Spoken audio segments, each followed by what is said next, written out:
Alright, so been thinking about this, and I think it might could help us out here. So basically what I'm thinking is if we had the students start with something like this. So basically behind the scenes would be like a setup and one method called draw point. So basically what all this does now is sets up a graph and draws a point at 5, 4. So if we have that, it's about -10. If we had that, we could build. Basically, my idea was like in geometry, everything starts from a point, and then we can expand that from, or basically anything we wanted to do. So if we had a method called parabola or quadratic, okay, and it has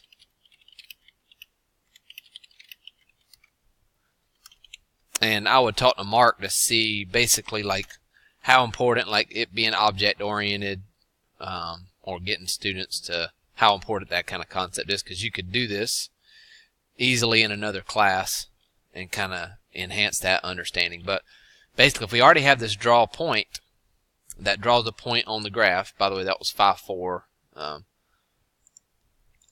was shown.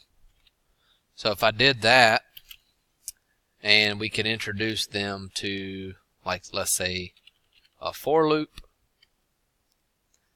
I'll call it X, that iterates from the minimum while it's less than or equal to the maximum, and basically just changing it by 0.01. So I think this is going to help establish the idea that, a graph is just a bunch of x, y points. So if we go from the minimum to the maximum, well, you guys know this, but so you go the 0.001, and then let's do like a draw point, which was developed behind the scenes, and it would be from x, and then the y coordinate would be, we could figure it out here. It's just that's the ax squared, that's the bx, and that's the c. So now we have a method called draw quadratic. And it would take a while to develop something like that, but we have draw quadratic, and let's do something like one that's factorable would be, let's see which one, 2 and 3, that'd be 5, 6. So if I had draw quadratic and I run that, there's our quadratic. And I feel like we could go to polynomials and hold the coefficients of a polynomial with an array and just do some basic array concepts to do that. But I think that there would be, like I said, or like I think that seeing something two different ways and getting the same answer, I think that's really powerful, especially to help understand a concept. So you're seeing the x-intercepts right here, -2, -3, and then you can go do the quadratic formula or factoring, and then you could also compare that with the quadratic formula that you create, get students to go through that procedure of just solving the roots and printing out the roots or showing and displaying them on the screen or something like that. So I think that this would be kind of a good way to get students to understand math through computer science, as opposed to learning the math and then applying it with computer science. So I think that's kind of an idea, and got it from the websites that Mark was showing. And another thing that makes I think that this could be really powerful is, so basically the two methods, this is processing, and it's really kind of simple to get going. It kind of reminds me of like Python. It's just kind of, you get going pretty easily. But there's a setup, which is basically what the thing looks like whenever you hit play or run. Okay, and then there's a draw method, void draw, which is continually called. So like you could, I think we could use, well, I don't think we could use that feature to kind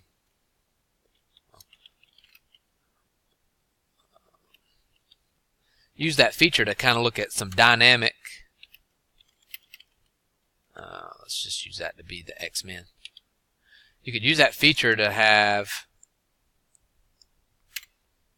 the fact that it's called to show some dynamics. So like, let's say we had end void draw.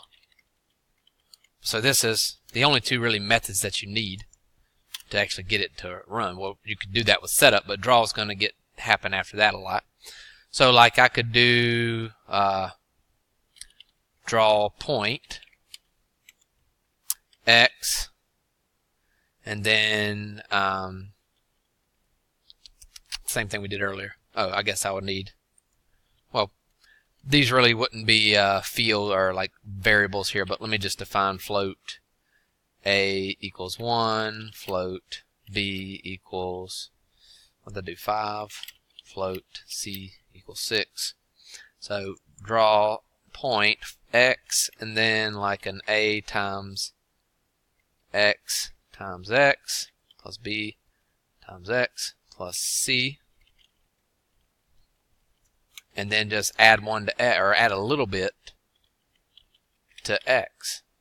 So X would start off at like the left part of the screen. We would go in and get the Y coordinate of this quadratic, this X squared plus 5X plus 6. Draw the point, and then the X coordinate would just go up a little bit, 0.01. We would continue to do that. So that kind of makes it more like kind of like a live thing. Let's see, oh, it's off the screen, so it should be coming in. There it comes. So we got this kind of live look at what's happening, and I think you could make it interactive. You could use respond to mouse or keyboard input, you know, and even this is just going to print down here in this terminal, in this console, but print X, and then let's see, I'll print it like a point. So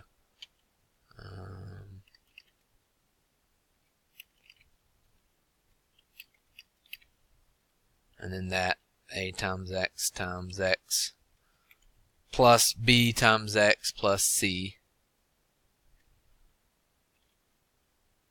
So if I run that, so now you got two different, let's see what's happening there.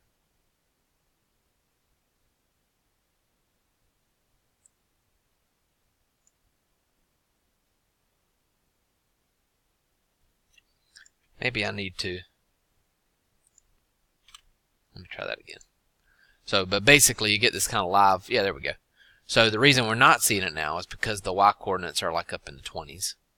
But as X is getting down into the -5s, we see it. And I think just this is another representation of what this function is. X's and Y's. They're seeing them live here.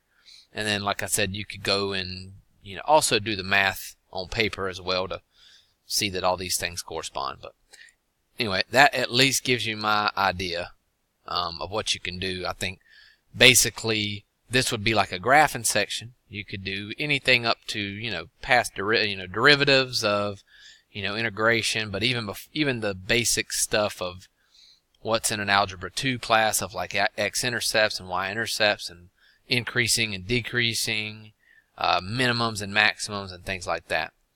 And then I could see it also with some, and I could also see instead of a graph program, kind of set up for them a stats program where they can do the, you can graph histograms and scatter plots, and you could also do the live thing with draw, where it draws a scatter plot as the data comes in. So I could see a big reach for this. So guys, tell me what you think and see if you think we could use something like this.